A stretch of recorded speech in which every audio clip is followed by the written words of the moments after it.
Hello po mga kapraps, pupuntahan po natin ngayon ng isang property na for sale dito sa bayan ng Mahayhay, Laguna. So mula po dito sa Barangay Road, ang property na i-offer ko sa inyo ngayon mga kapraps ay pansamantala, ay hindi pa siya sementado, pero ito na po ay Barangay Road na. So ito yung dadaanan natin, Barangay Road na po yan. Meron na ditong linya ng kuryente, ayan. So malawak po ito mga kapraps, nasa 6 meters po ang lapad nitong kalsada, yung Barangay Road.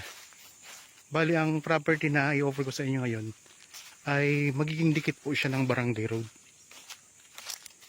Okay, tara, puntahan natin. So ito yung mga property na madadaanan natin dito. Ayan mga kapraps, oh. Ang layo nito sa town proper ng Mahayhay ay nasa 10 minutes travel time lamang mga kapraps. Tapos ang presyo nito ay mura pa lamang kasi hindi pa nga po develop yung kalsada.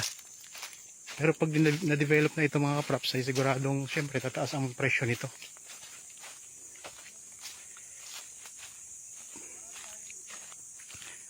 Ito'y malapit lang din sa bayan ng Magdalena. Ang Mahayhay po kasi ay katabi lang po ng bayan ng Magdalena, Aliliw, malapit sa Nagcarlan. At malapit lang din po ito sa Santa Cruz.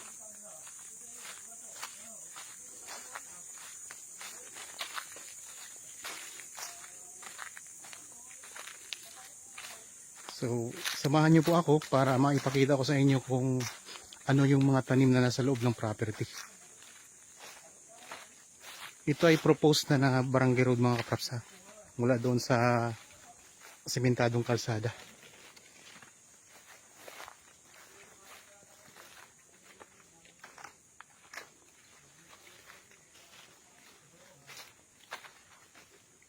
Bali ang sukat ng property na i-offer ko sa inyo ngayon ay 2.7 hectares. Titulado mga kapraps.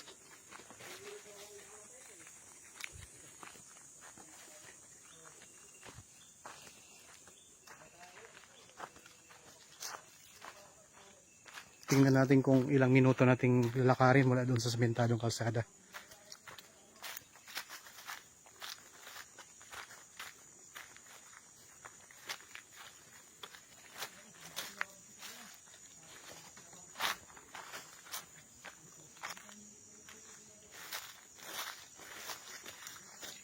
Dami mga tanim na kawayan. Mga kapraps, marami pa po ako mga property na nakapost dito sa YouTube channel. Kung sakaling mamimili kayo, marami pa dyan. Iba't ibang sukat, iba't ibang uri ng property. Meron tayong commercial, residential, may mga farmland. So, iba-ibang mga properties, iba-iba din syempre ang presyo.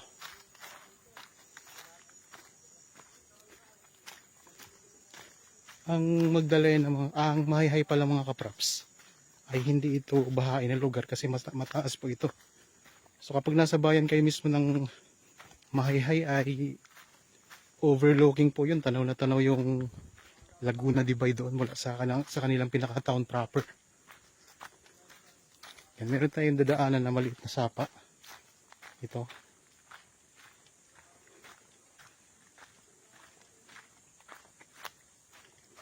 Okay.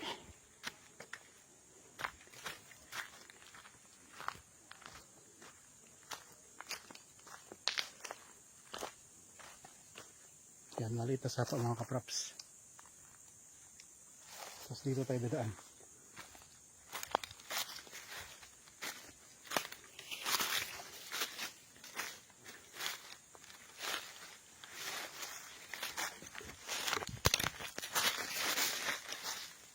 Okay.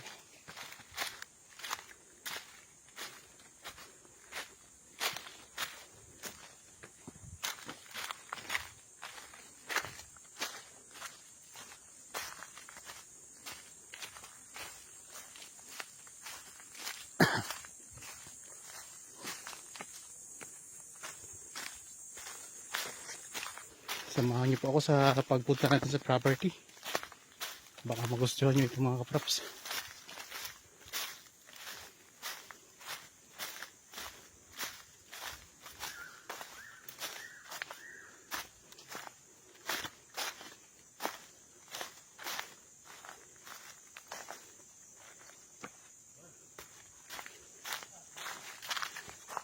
Dito pa rin yung dinaan natin kanina. Malit na sapa.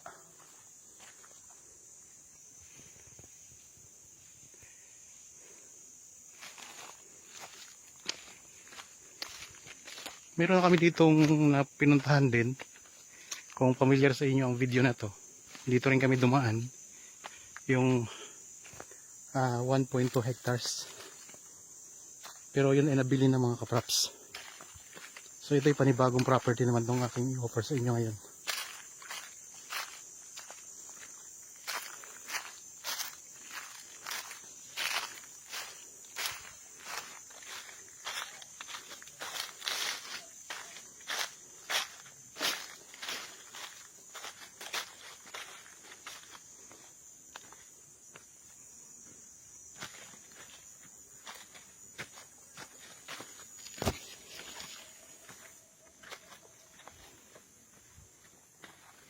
So ito yung daan tao pala mga ating dinadaanan.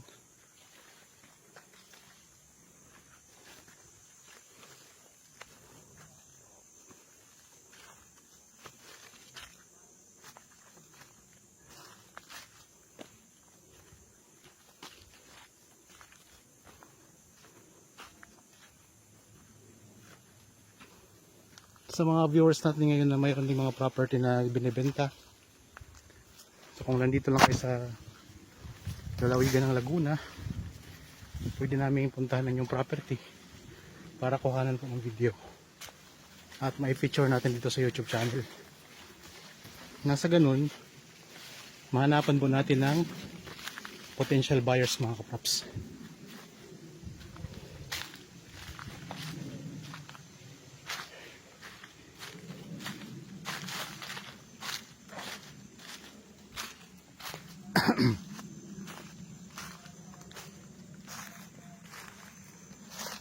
Okay, nakapitong minuto na tayong paglalakad.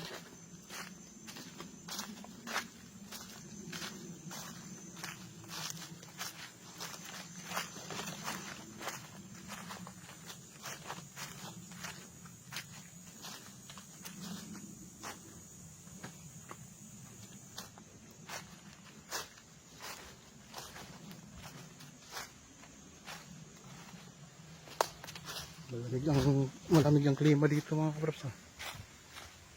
Sa ilalim tayo ng mga puno eh. Ito, ang daming puno ng kawayan oh.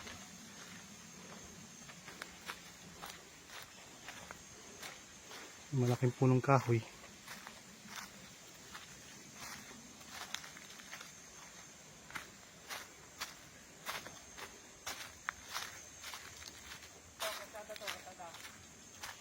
Kalsada yan ano? Yan, kalsada ito mga kaprops. So may sukat na daw po ito.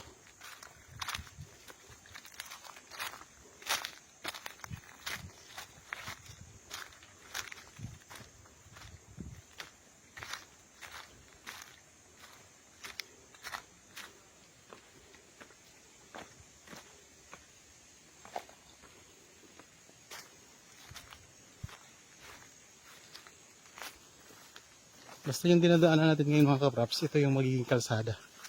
Barangay Road.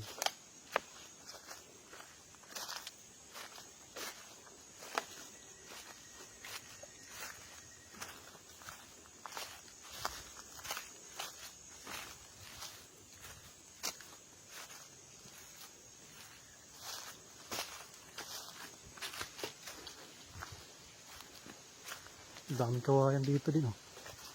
Malalaki na pati ang puno ng kawayan dito.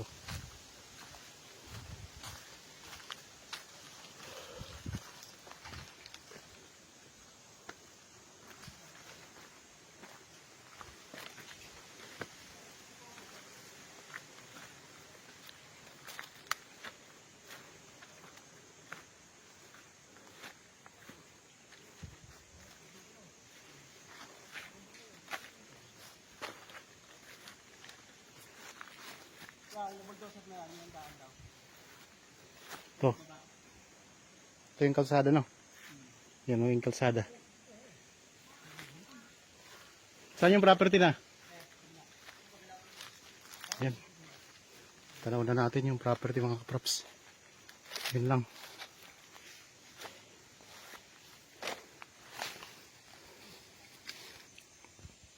Tara, puntahan na natin ang property mga kaprops. Ikutin natin to.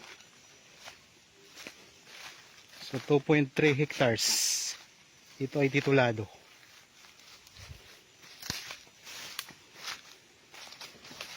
Okay. Ito na mismo ang property mga kaprops. So mula po dito, pag ganun po ang ano niyan, ang boundary. Tapos dito, yan. So galing tayo doon kanina. Bali ito yung magiging kalsada mga kaprops. Tapos galing tayo dyan kanina. Ibig sabihin, itong property ay tabing-tabi lang po ng kalsada ng Barangay Road. Okay, tingnan natin ang mga tanim sa loob nito. Yan ang ganda mga kaprops, oh. Patag na patag ang lupa. Yan, ito na yung mga tanim. Meron ditong bakante na pwede nyo pang taniman kung anong gusto nyo itanim. Dito sa side na to, napakaraming mga saging naman. Ang daming saging. Ito pwede pang taniman to mga kaprops, oh. Bakanting lupa. Daming mga puno ng niyog.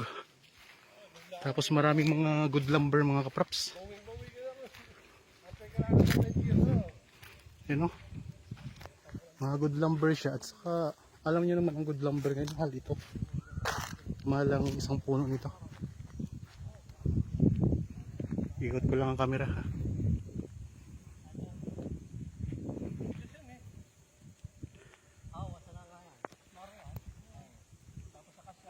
Yan, may mga puno dito ng nara, may akasya. Mayroon ding mga mahogany. Mga good lumber to mga kaprops, no? So ang presyo nito, makikita nyo po sa description box at sa title nitong video. So kung napansin nyo kanina mga kaprops, ang ano lang, nasa 9 minutes lang ang lakad. So napakalapit lang nito sa sementadong kalsada. Ayan, oh, ang daming tanim niya. Sulit mga kaprops kapag kayo nakabili nito. Sa mga kahoy pa lang po, bawing-bawi na kayo.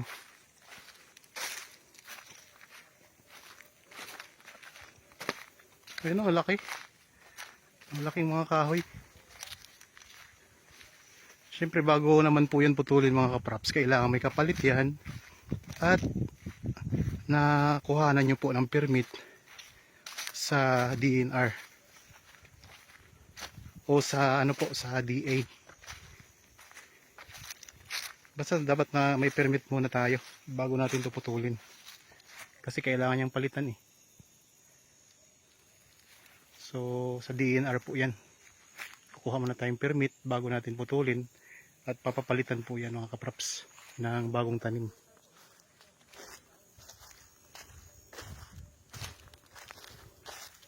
Dito sa bandang gilid merong tanim na mga kawayan.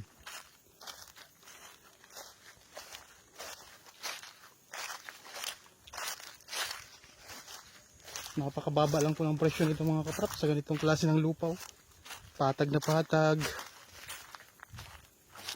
Kunting tabas lang ito. Gandang property to. Pang investment. Pwede na ito mga kaprops. Mga ilang taon lang. May mataas na ang presyo nito.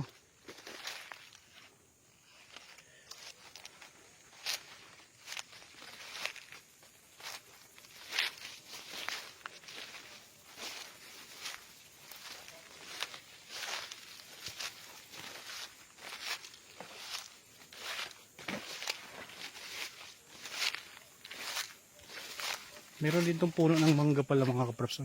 Ayun puno ng mangga.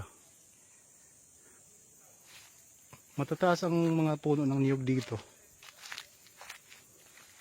Pwede kayong magtanim ng mga bagong puno ng niyog dito para kung sakaling mamunga, mababa pa lang. May mga nabibili pong mga dwarf na mga puno ng niyog.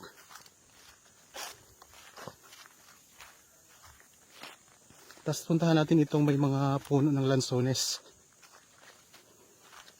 Marami din kasing puno ng lansones dito mga kapraps.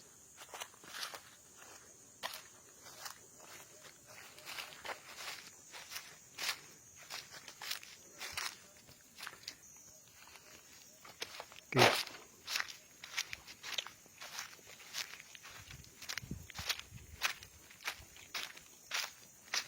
So ito hanggang dito lang tayo mga kapraps pala sa puno ng niyog na to. Itong kabilang puno. So ito yung pinaka boundary dito. Tapos pag ganun po siya, yan pag ganun siya, yan napakaraming mga puno mga kapraps oh. Ang ganda dito, parang nasa ano ka, nasa pelikula ka mga kapraps oh. Ang ganda ng itsura ng mga puno, ang lalaki.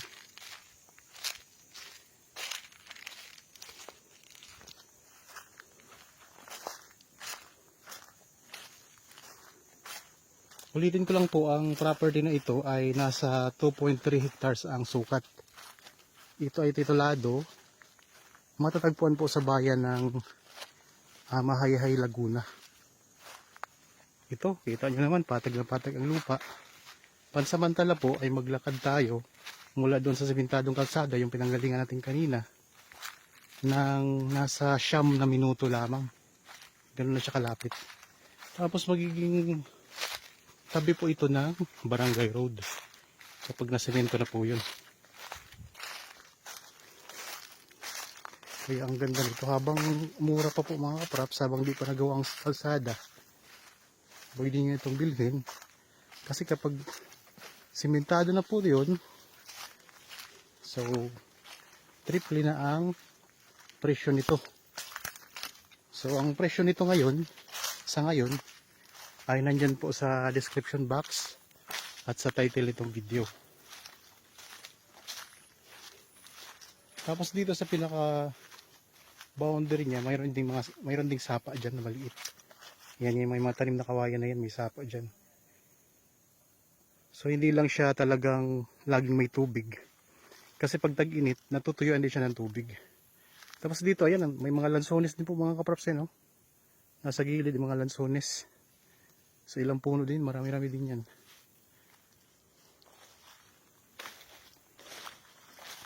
Dito tayo ngayon sa may bandang gilid ng property. Sa may bandang dulo ng gilid na bandang dulo na.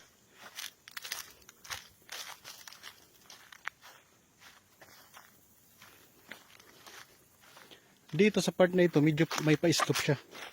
Kasi papuntang ayan sa maliit na sapa. Yan, pa-slope po yan ng konti. Hindi naman siya slope na slope talaga. Kunting slope lang. Puntahan natin para makita nyo rin po.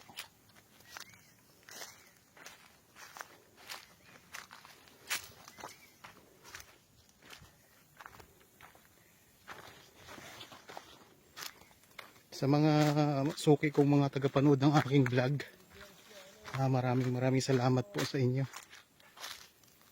Sana po i-share nyo rin to sa inyong mga kakilala, kaibigan, mga kamag-anak na naghahanap po ng property na gustong gawing investment.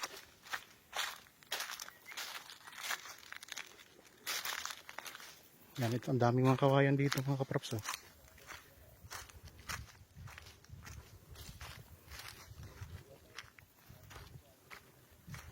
So puntahan lang natin yung yung sapa. Tingnan natin kung may tubig. Ayun, may tubig pala mga kapraps. Ito.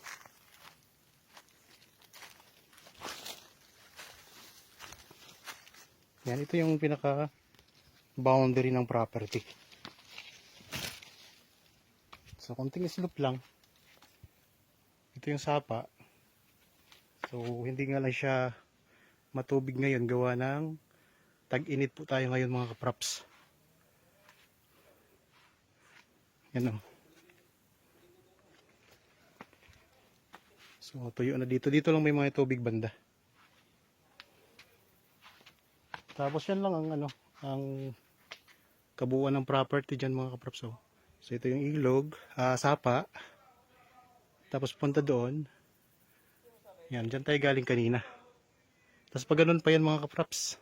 Ganun. Kunting ano lang.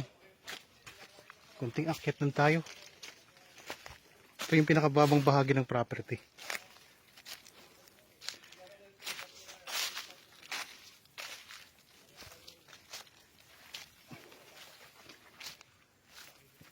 Pwede kayo dito mag-alaga ng manok na panabong.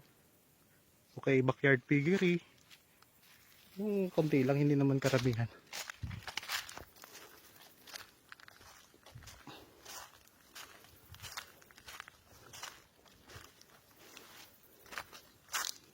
Karamihan sa mga kawayan ay tumutubo siya sa may gilid ng sapa, gilid ng ilog.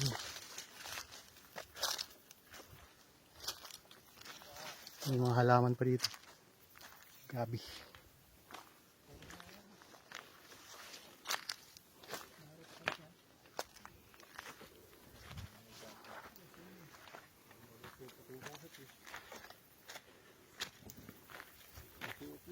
Okay, dito na tayo ulit sa taas.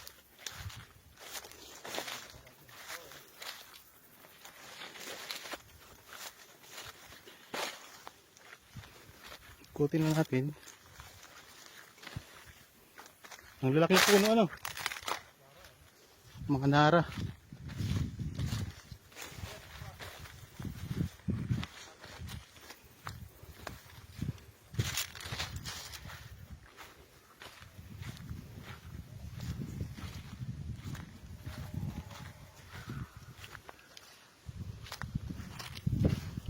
Mga ilang piraso din ng lansones mga kapraps. Tapos meron pa kayong mountain views. Ayan o. Bundok na yan.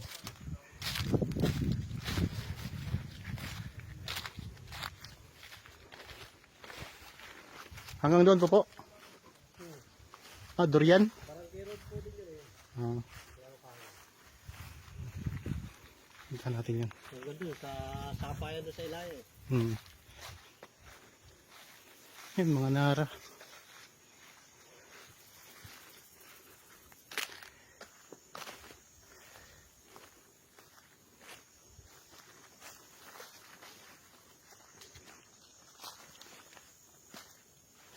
Kala ko durian, hindi pala siya. Parang durian nga. Ayun. Ito mga kapraps, mga naputol na puno.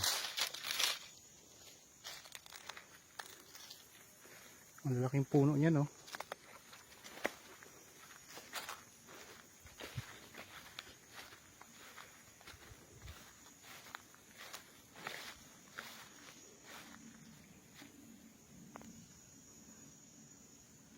So dyan ang mga kapraps ay yung kanina, yan yung may kahoy na yun, Barangay Road na po yan. So dikit na dikit nga tayo sa Barangay Road.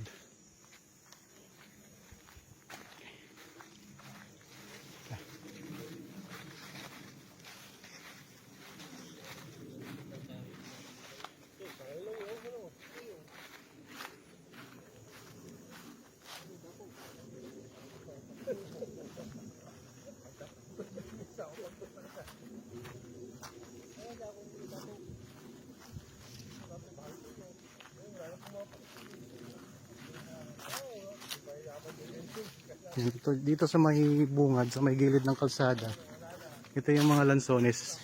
May mga lansones din dito. Yan o. Yung mga lansones yan mga kapraps. Yun yung pagpasok natin mismo dito sa property. Yan, pwede din kayo dito mag-alaga ng mga alagang mga baka, kambing, kalabaw, kabayo. Yung kalabaw ito, may alagang baka. Ito na yung Barangay Road, no? Ito. Ito yung Barangay Road mga kapraps. Ito na mismo yung barangay road. Pag ano yan, dire-diretso yan. Anong barangay na pong kasunod dito?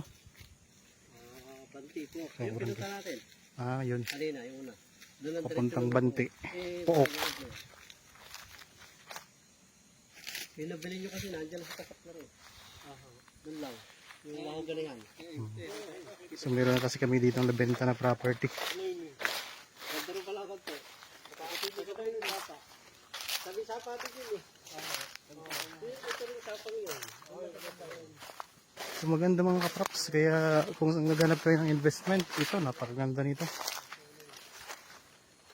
Sulit na sulit dito mga kaprops. Bawing-bawin na kayo sa mga tanim na mga puno dito. Kung gusto nyo pang magtanim ng ibang mga prutas, pwedeng-pwede pa. Nakita nyo naman mga puno yan, ang lalaki oh.